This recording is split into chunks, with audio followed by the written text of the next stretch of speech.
my name is Cindy. Welcome to Snacks and Stacks. This is where I like to talk about books, TV shows, and movies. And today we're going to do my August wrap-up. In the month of August, I think I just wasn't having it. This month, I didn't finish a ton of stuff because I usually just keep going with things, especially if it's an audiobook. I'm very much used to just being like, yeah, sure, just play it. I'm working, it doesn't matter. But lately, nothing's been really working for me.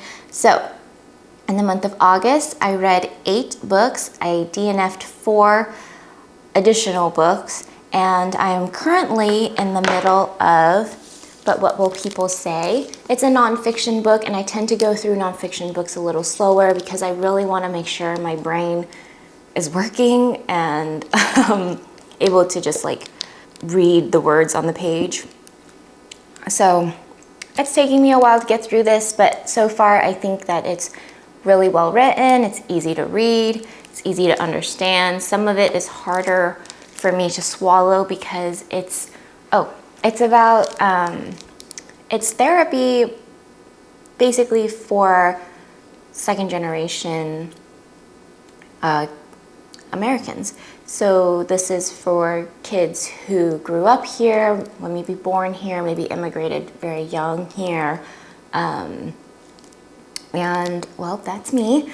So it is a really nice way of blending Western psychology, Western thoughts with this idea, because a lot of Eastern countries, including the ones that my parents immigrated from, has like a very collective view. We think of family as very important, and I know that a lot of Americans, of course, think their family is important, but like our viewpoint on family is different, and the ancestral importance of family is different. I thought I saw something.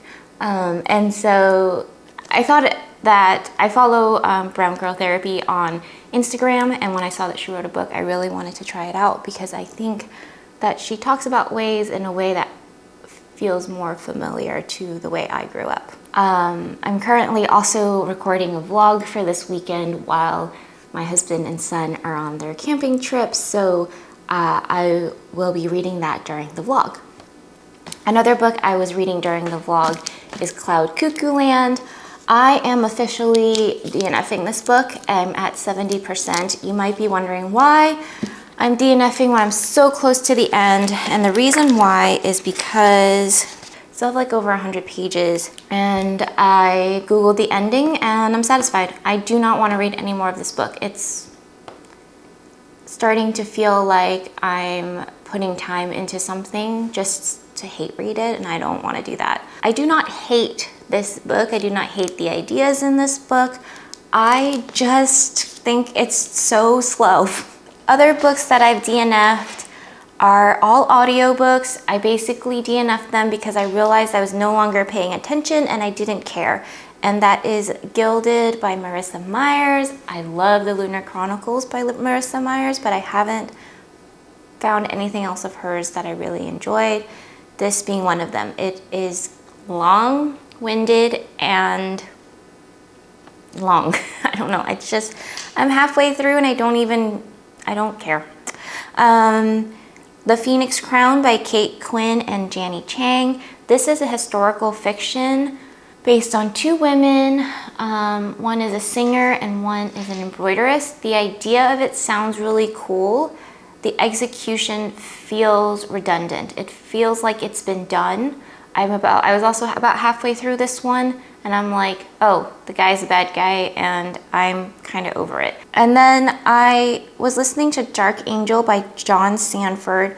I do realize this is the 2nd book in a series. I was hoping it was one of those mystery books that don't need you to read the first book to understand, and I don't think you do. I just got bored.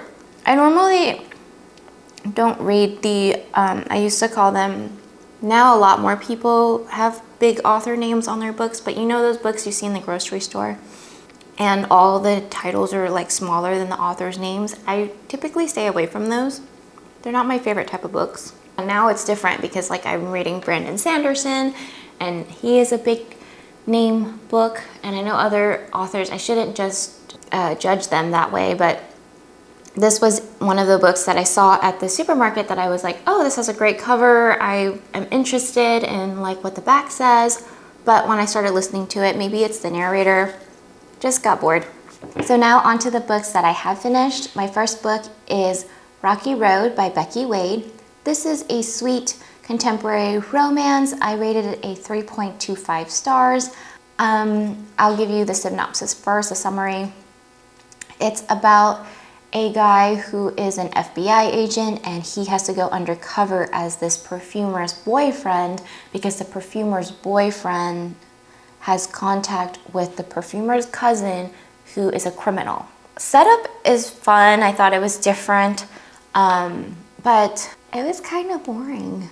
I forgot to write my thoughts about the book once I finished it, and so when I went back to like type up notes, I honestly forgot about the whole book. That's how unmemorable it is. I know that sounds bad, but in the moment, it was good enough to pass the time.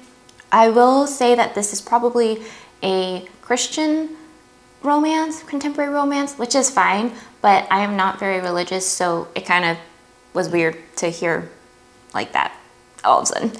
After that, Spy Family 12 came out, and I gave this a 5 stars. In the beginning, you think it's just more side stories, which is fine, you know, this is just how Spy Family's going. And then the ending. Who's reading this right now and needs this 13 now? The ending was crazy. I still love Spy Family very much. If you don't know about it, anything about it, it's about a family where the dad's a spy and he's kind of formed this fake family, and unknowingly to him, the daughter he found is a telepath, and the wife that he recruited is an assassin, and their dog that they adopted can kind of tell the future in his mind. And since Anya, the daughter, is a telepath, she like works with him, and it's adorable. And unknowingly, the family keeps getting bigger, and so you find out that wife, yours brother, is the opposition of Lloyd, the husband, the spy, and they don't know that they are in opposition. Like, Lloyd knows, Lloyd has kind of figured it out, but Yuri doesn't know. So it's a crazy dynamic, but it's also so much fun all the time. And it does not take itself very seriously. Next, we have Iron Widow by Ziran J. Zhao. Sorry if I said that wrong. And when this book first came out, I remember it being super popular. That's why I have a copy. I bought it and everything. Ended up not being able to read it physically. I did audiobook this. I gave it a 3.5. I don't know if this month I'm just very picky, or if the books I keep picking up were just not like vibing with me. I think it's that, because later on you'll see I have a 5-star book this month, or another 5-star book, because Spy Family is always like 5 stars. Iron Widow is inspired by the only empress of China. Her name was Wu Zetian, I think. And this book in the very beginning claims it is not historically accurate. In fact, we are in a sci-fi setting. We have mecha bots that you have seen in like anime. They're fighting a war with seemingly aliens or other things. We have pilots, and they go into chrysalis. And we always need a male and a female to operate the chrysalis, but it takes so much of the female's spirit power that typically the females will die. So we have a very patriarchal society. The girls are told that they are serving their country. They should feel a lot of pride in this. And our main character is just calling bullshit on all of this. I've seen a lot of reviews, and I've talked to someone here on YouTube, which I'm so excited about, that she felt that, you know, the feminist way that the main character was thinking is so out of place because there's no one else around to think that way. But I think there's always like a first, right? A first one to be like, hey, that's kind of messed up. And maybe that is the main character, but I also find it so hard to like the main character because she just feels really preachy. Half of it is because we're from like her point of view, so it just feels that way. So she is basically a hardcore feminist, and her sister died, and she wants to go into the fight and kill the guy who did that, even though it would mean her whole family and descendants will get like punished, but she doesn't care because her family kind of treats her like crap anyways. And so the story begins. I think this was an interesting take on a historical figure. I am, like I said, I don't love this character. I think she's like super strong.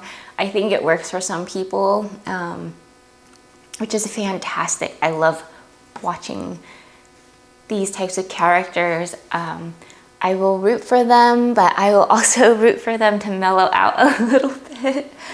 I think the romance felt rushed, but it's a lot. I mean, they start a polygamy couple, a poly couple, with the three of them, so it's a lot of romance to cover in a short amount of pages. I think like the stories are traumatic and it's interesting, but I just felt the enjoyability was a little low because I didn't enjoy the main character as much. And then I never watched those mecha animes as a kid because I just wasn't interested in them. I also didn't have cable, but I still now do not watch them. Like my husband watches Gundam and he watches it by himself because it's not a topic that I'm find fascinated by, and it's not something that I really gravitate towards. And so I think those are the parts and reasons why my enjoyability for this book is lower. And I think the writing is good, it's easy to read, but there's nothing super fantastic about it. But it was pretty funny at times too. So maybe it's like a 4-star. Maybe it's 3.75. I might rank it up a little because the writing was good, if I remember it correctly. The next book I listened to was the Kamigawa Food Detectives by Hisashi Kashiwai. And I gave this 3.5 stars. It was a very short book. It is about a retired detective and his daughter, and they run a restaurant. The side business of this restaurant is that they are food detectives. So if you had a meal somewhere or in your past that you can remember but you can't find again, you can go to them and they will find your meal. The idea of this book is pretty new to me. It's different from a lot of cozy mysteries that I have encountered, but I find that it felt like a radio show. The book is set up as problem solution. So one chapter is the customer coming in, telling you what they're looking for, and then the next chapter is the detective telling the customer, here it is, here's how I found it, da-dee-da-dee-da. I wasn't really taken anywhere. I wasn't doing anything. I wasn't going anywhere. And the writing is very simple. And I found it to be very slice of life, comforting, but not to the extent where I felt life-changing. Not that a book has to be life-changing, but for me to rate it higher, I feel like it has to be a book that I would want to read again, or that I found very smart. Yeah, this book was hard for me to rate because it's not like it was bad. It was just, it was fine. It was just fine. All right, guys, so this was my 5-star read, Yumi and the Nightmare Painter by Brandon Sanderson. This book, I think I'm gonna do like a separate basically gush video about this book because I think this book is written for creatives, especially those who work in the creative industry. I think this book was done so well. I know it's not perfect, I know it could be better, but for me, it was what I was looking for to read, honestly. I was so wrapped up in it that I got the ebook as well so that I could read it when I was off work. I would listen to it all the time. I finished it so fast and immediately wanted to reread it, but thought that I was being a little bit crazy for that. So I haven't yet, but it's amazing. It's easily one of my favorite books this year. I have been trying to read more Brandon Sanderson to work my way up into The Way of Kings. Way of Kings is a giant book. It is just huge, and the series is gonna be like 5 books now, I think, at least. I think I've seen that it's going to be 10 books, and each book is like 1,000 pages or more. That's a lot. That's a lot to ask of me.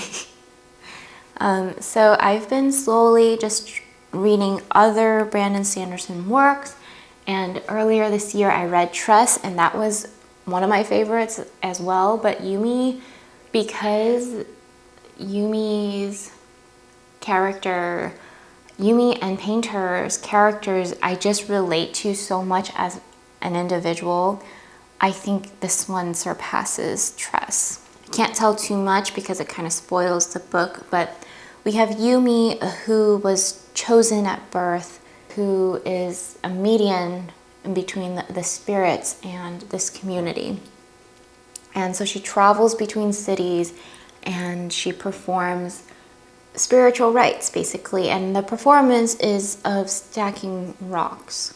She basically lives every day the same, and she has a little group of women that take care of her, and she's, the chosen one. So she doesn't feed herself, she doesn't dress herself, everything is done for her because she is supposed to only focus on contacting the spirits and getting the spirits to come and help the community. And then we have Painter, who lives in another area, and he lives, it feels like, more in the future. There's like technology and all these things, and nightmares are physical beings that roam in the night, and we have nightmare painters who go out and paints them out of existence. And Painter, he has wanted to be a painter all his life, and now he is one, and yet we find him to be lacking. We find him, he pretty much says, like, what they try to do is paint the nightmare into what it most looks like, but something friendly, and so that it will go away. Because it's been said that these nightmares can come, and if they grow too strong, they can destroy the city. So our main character, Painter, has grown in this kind of, and I know all creatives have probably been here, he's just in a funk. He's in a rut, and he's like, everything, I can draw bamboo for all of these. I'm really good at bamboo, it's fast, it works, good enough.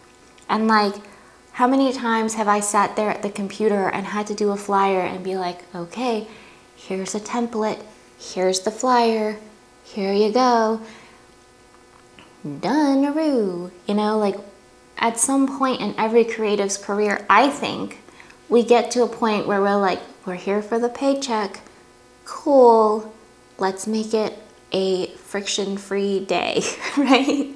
Especially in corporate design, I think it just happens.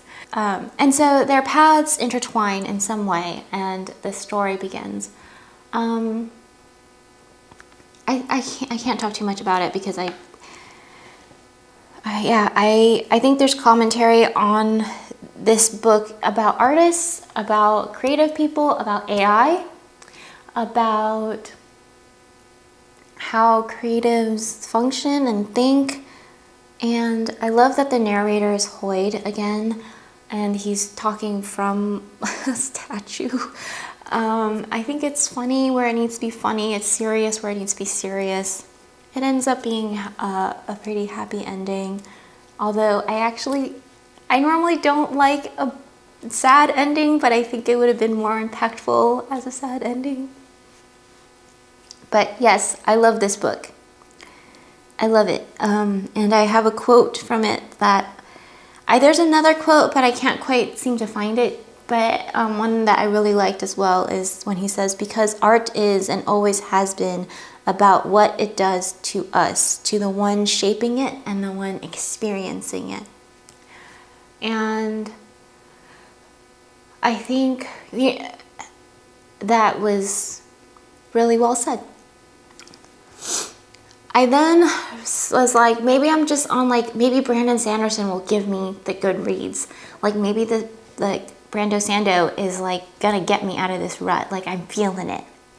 And then I read The Frugal Wizard's Handbook for Surviving Medieval England. I listened to this on audio as well. And it put me back in a slump. This one didn't work for me.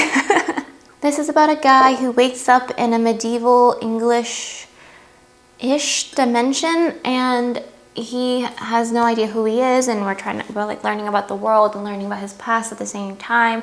And it was okay for a while, and then it kind of got weird, and then it got to a point where the book finished and I was like, oh, did I space out? Did I miss something? And I went back and tried to listen to a few chapters, and I didn't. And I don't know. I didn't care for the character. I think I should have not listened to this right after Yumi, because that one was just so impactful for me. I don't think anything would have beat it, but 2, yeah, it was just okay. I thought it was funny. I could try it again, I think, and see if it's any better after like another type of read. But, I think we're always influenced by what we've read before. And this one it didn't help that I read Yumi and The Nightmare Painter right before it. Also, now I've read 3 of the 4 Secret Project Brandon Sanderson books, but I think The Sunlit Man, someone said that you have to read more of the Cosmere before you read that one. So I don't know if that's true. I'm gonna look it up, but I'm not sure if I'm gonna read that one either, because that one seems to be more in the way of King's world than any of these were. My last 2 books are these 2, the Bromance Book Club and one of the sequels. There's actually 4 in this series, but I read Undercover Bromance as well. These books make me think of 2000 rom-coms where it's problematic, but it's fun. So we're not really gonna talk about it. And I know a lot of y'all are probably watching Emily in Paris and thinking it's a grand old time, even though Emily sucks and she's a terrible character. I don't watch it because I can't stand her, but like everyone I know is watching that show and loves it.